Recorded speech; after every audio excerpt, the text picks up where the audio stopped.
So once you've removed all the bolts, you'll have this first circuit board will be free floating.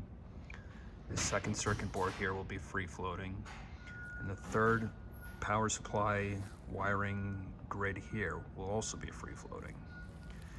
You'll start here by taking off each individual wiring harness. Each one is labeled, as you can see here, with the correct part on the circuit board. Making sure that you do not touch any of the other circuits or parts of the circuit board, just to avoid doing any type of damage or anything like that. So you see we've freed the first wiring harness. Come over here. 1,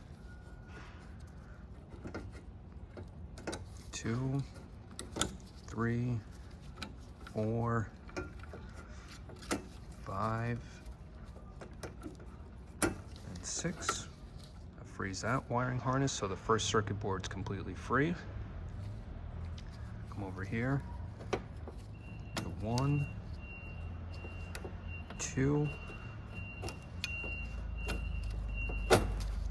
It's a little bit hard one-handed here.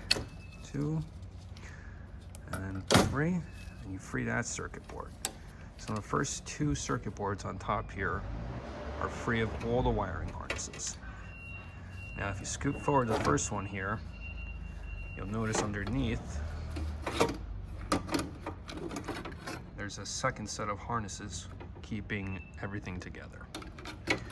Now that you're completely freed from this one, as you can see, slowly but surely, taking our time, being careful not to clip wires or anything else, pull all that out. Yep. We'll be able to free the circuit boards completely.